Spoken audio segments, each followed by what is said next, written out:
Jangan beranggapan bahwa bertasawuf itu terbebas dari godaan iblis. Justru sebaliknya, semakin kita berada di atas, terpaan angin semakin kencang. Kalau kita tidak hati-hati, maka kita akan celaka.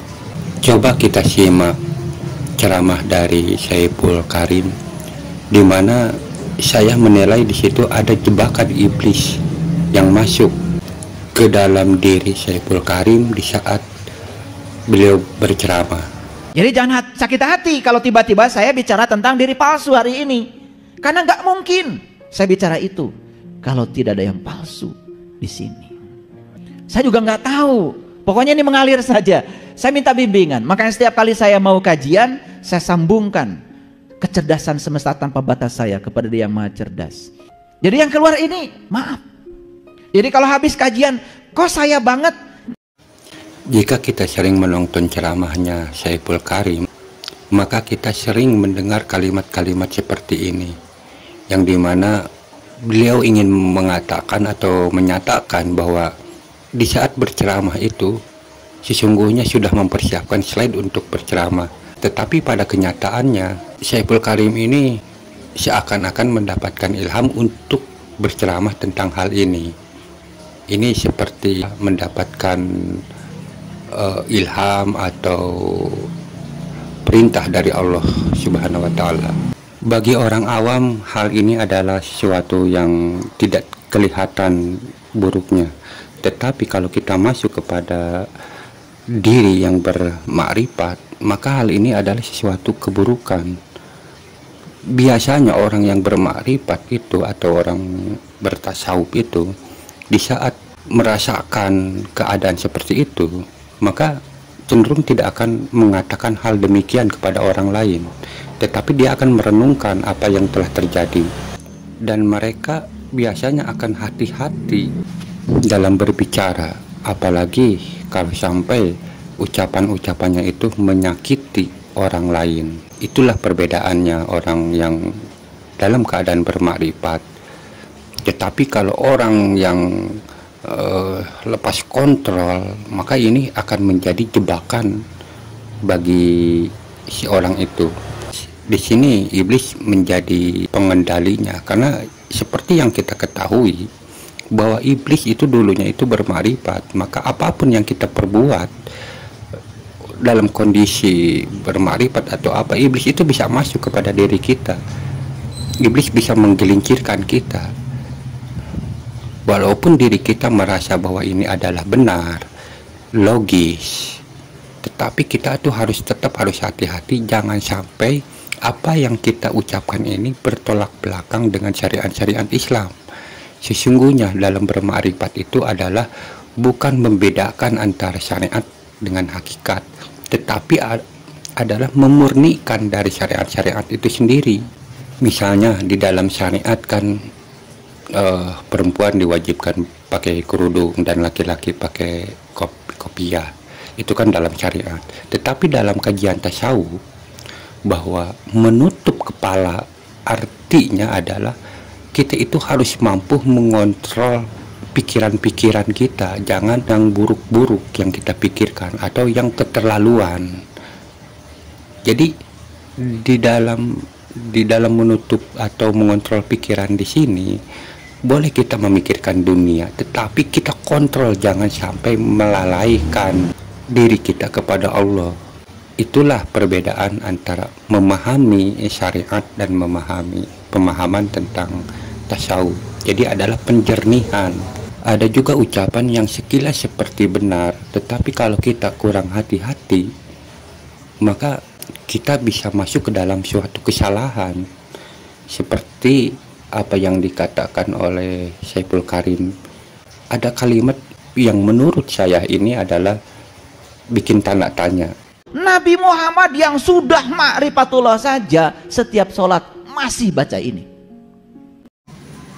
Dalam video ini Syaiful Karim mengatakan bahwa Nabi Muhammad yang sudah bermarifat pun masih membaca ihdinas siratal mustaqim, artinya meminta petunjuk di dalam sholatnya. Yang jadi permasalahan bagi saya adalah kenapa Syekhul Karim memakai sudah marifatullah, bahwa Nabi Muhammad yang sudah marifatullah pun masih membaca ihdinas siratal mustaqim. Kalimat ini menurut saya adalah keliru, karena kalimat sudah atau kata sudah ini berarti Rasulullah ini adalah sudah bermarifat, berarti sekarang enggak. Yang lebih pantas adalah Nabi Muhammad yang bermakrifat pun masih membaca ihdinas siratal mustaqim atau meminta petunjuk kepada Allah. Nah, arti kata ini menurut saya pribadi adalah sikap atau adab yang nggak pantas kita ucapkan. Saya meyakini bahwa Rasulullah Shallallahu Alaihi Wasallam itu adalah bermakrifat, bukan sudah bermakrifat. Kalau sudah itu berarti ada kesudahannya, ada masa selesai. Tetapi saya meyakini bahwa Rasulullah itu tidak selesai dari pertama menemukan pencerahannya sampai akhir ajalnya. Rasulullah itu tetap dalam keadaan bermakrifat.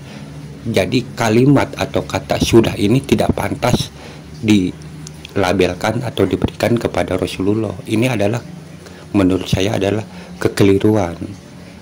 Maka orang-orang yang merasa diri kita bertasawuf atau bermarifat, maka harus kita itu harus hati-hati. Memang di dalam tasawuf itu diharuskan untuk kita ini harus mampu memahami yang lebih dalam tentang ajaran-ajaran Islam secara logis atau secara agar kita lebih yakin. Tetapi yang mesti kita pahami, di saat kita menemukan sesuatu pemahaman itu, maka kita harus koreksi dengan hukum-hukum syariat itu sendiri. Apakah bertolak belakang atau tidak? Kalau seumpama ada perbedaan, maka kita koreksi tentang apa yang kita tahu. Kenapa bisa berbeda? Mestinya kita harus begitu. Kita harus berpikir, apakah ulama-ulama dahulu ini adalah orang-orang yang keliru?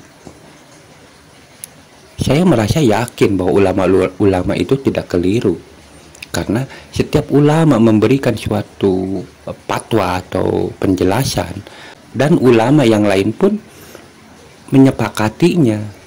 Kalau seumpama hal itu adalah keliru, tidak mungkin semua ulama itu adalah keliru.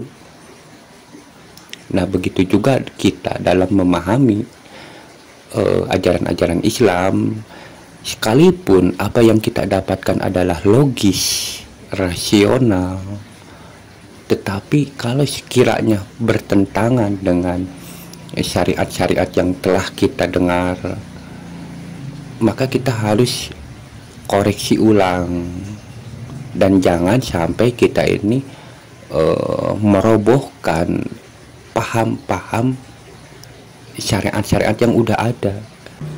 Justru kita ini harus paham apa maksud yang diceritakan atau yang diajarkan dalam syariat itu. Misalnya tentang ihdinas siratal mustaqim, bagaikan rambut yang dibelah 7. Setelah kita memahami tentang siratal mustaqim, bukan berarti bagaikan rambut yang dibelah 7 ini harus kita hapus, bukan. Karena bagaikan rambut dibelah 7 ini ada simbolis yang lebih dalam. Saya berpikirnya sederhana saja.